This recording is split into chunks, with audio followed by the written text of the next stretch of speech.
Happy first Thursday of the month. You know what that means. It's time for our monthly roundup of new picture book releases that I'm absolutely excited to share with you. I love doing these episodes because I know how busy teacher life can be, and sometimes we just don't have the mental space to research all the amazing new books hitting the shelves. So consider this your personal picture book shopping guide for September. There were a lot of books this month, and I actually had to cut back quite a few. So even though I'm sharing a bunch, there are a lot more. I just didn't want to make this episode too long.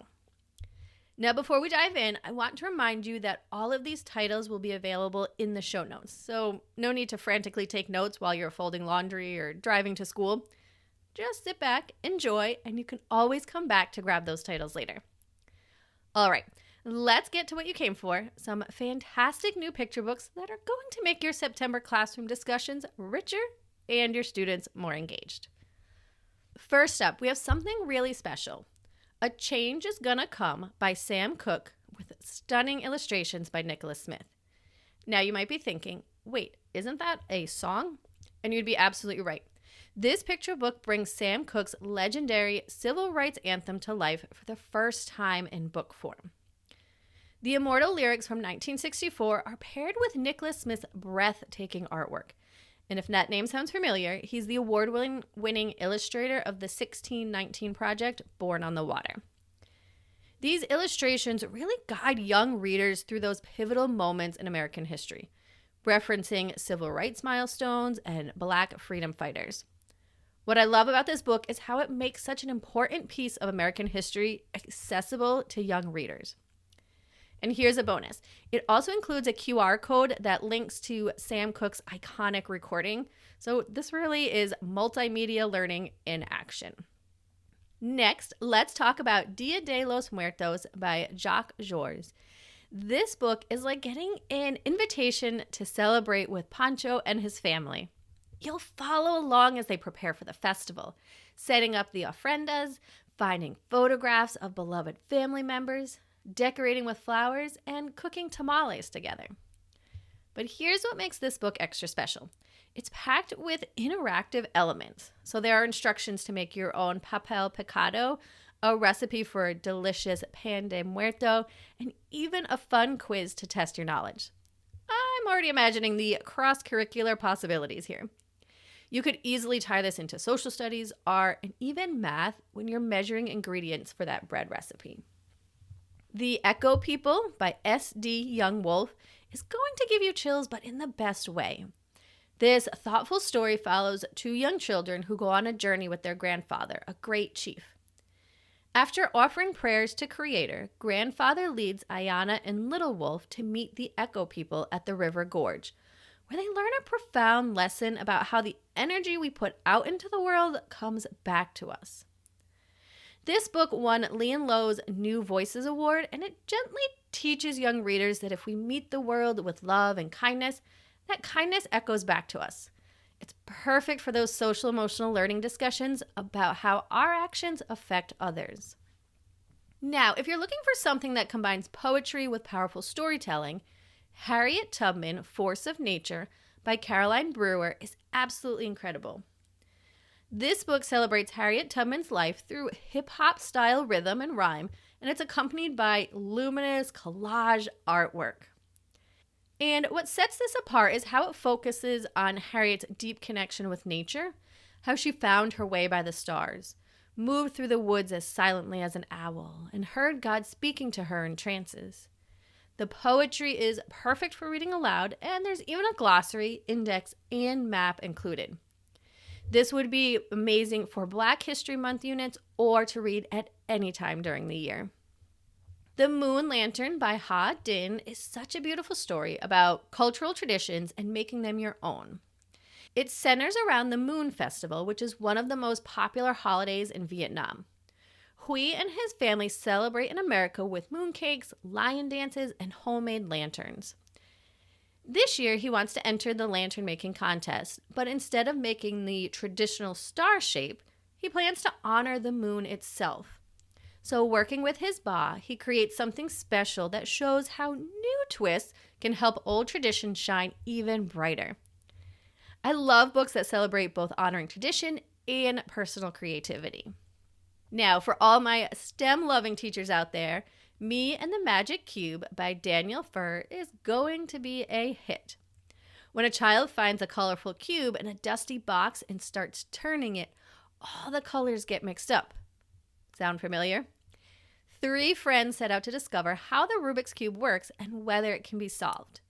This book takes us on a journey through the fascinating world of the Magic Cube with bright, colorful illustrations that pop off the page. Did you know that since 1974, over 500 million Magic Cubes have been sold worldwide? This would be perfect for math units on patterns, problem solving, or even just celebrating persistence. And this one I'm going to pick up for my son because he has been obsessed with his Rubik's Cube for the past few months, and so I think that he would love this one. Next, Brown Girl in the Snow by Yolanda Marshall is really going to tug at your heartstrings. When Amina moves from the Caribbean to a snowy new home, she misses growing her favorite food so much. There are no coconut trees to climb, no gardens full of sweet potatoes and callaloo, just ice and snow everywhere. As she looks out her frosted window, she sings a traditional Caribbean children's song with her own twist. There's a brown girl in the snow where none of her plants will grow. But Amina doesn't give up. She discovers a library book about greenhouses and finds a way to make her favorite plants grow in her new climate. This book beautifully captures themes of adaptation, persistence, and finding home in new places. Clovis Meets His Match by Caitlin Aronson is perfect for those classroom discussions about competition and community. When a buzzing drill announces a new modern china shop opening right across from Clovis's cozy shop, he's not happy. Especially when the charismatic elephant, Alistair, seems to be stealing all his customers with trendy events. Clovis tries everything, from intimidation to sabotage, but when old family connections are revealed between the two shop owners, can they see that they have more in common than they thought? This is a wonderful story about how rivals can become friends and how community spirit always wins over competition. Hank Meets Frank by Maudie Powell Tuck brings back our lovable anti-hero Hank the Goose. Cousin Frank seems like the perfect little angel. Or is he? When Frank pulls a prank and Hank gets blamed, it's game on. I'm thinking this book might be a bit of a tongue twister. The two try to one-up each other with hilarious consequences. Kids are going to giggle at their silly antics while learning about friendship and being considerate of others. So if your students loved books like Don't Let the Pigeon Drive the Bus, they'll get a kick out of Hank's adventures. Snow Kid by Jessie Sima, from the creator of Not Quite Narwhal, introduces us to Twig, a snow kid made from snowflakes, twigs, stones, a carrot, and a very fine hat. But when a strong breeze blows away their hat, Twig starts wondering, are they still Twig if things keep changing? This gentle story explores identity and change, showing that there's more than one way to be yourself. It's perfect for those deep conversations about what makes us who we are, even as we grow and change. This next book comes from one of my favorite authors. The Trouble with Giraffes by Lisa Manchev is a companion to the beloved Strictly No Elephant, one of my favorite books. A girl and her pet giraffe face challenges because of their size differences, like taking walks together with very different leg lengths. And when the giraffe can't fit through the pet club door, the members work together to find a way for everyone to be included. This book beautifully celebrates both inclusivity and accessibility, showing that real friends find ways to make everyone feel welcome. What Makes You Happy by Nedra Tawwab tackles people-pleasing in such a relatable way. Avery loves making people happy so much that she ignores her own wants and needs. She gives friends the markers they want, shares her lunch when someone else prefers PB&J, and is even considering a birthday party she won't enjoy just to please others. Thankfully, her friends help her realize it's okay to do what makes you happy, especially on your own birthday. This is such an important message for kids who struggle with boundaries and self-advocacy. Dasher and the Polar Bear by Matt Tavares gives us a new Christmas tale where Dasher the reindeer meets George, a sweet polar bear who dreams of flying. When their flying lesson doesn't work out, it becomes a story about witnessing wonder and the gifts of friendship that can't quite fit in Santa's bag. And speaking of winter magic, A Snow Day for Amos McGee by Philip and Erin Steed brings back our beloved zookeeper. When the forecasted snow doesn't arrive, Amos heads home hoping it'll come another day. But when surprise snowfall blankets the town overnight, his animal friends decide to visit him and play in the snow together. It is pure, cozy winter joy. A Dragon Called Spark, a Hanukkah story by Lily Murray, is perfect for your Hanukkah celebrations.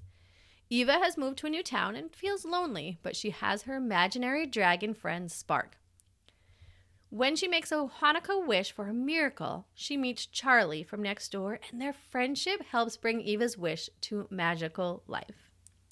Finally, we have If I Built a Town by Chris Van Dusen, the companion to the classic If I Built a Car. Jack describes his plans for improving the community to the mayor, and what a town he's dreamed up. There are fantastic zoo creatures, hover van mail delivery, traveling health clinics, weekly parades, and the most amazing beach you can imagine. Jack's creativity and enthusiasm will absolutely inspire your young inventors. And that wraps up our September new releases. What an incredible collection, right? And remember, I narrowed this down from a much longer list, so there are so many wonderful picture books coming out this month. From civil rights history to cultural celebrations, from STEM concepts to social emotional learning, there's truly something here for every classroom need and every teaching moment. And remember, all these titles will be listed in the show notes, and I'd love to hear which ones you're most excited about. Drop me a message on Instagram at The Colorful Apple and let me know which books end up in your classroom library. Next week, we're diving into picture books that you can use in your classroom to teach story elements. So make sure you come back on Monday to hear all about those. Thank you for joining me today, and I can't wait to see you next week in the Read Aloud classroom.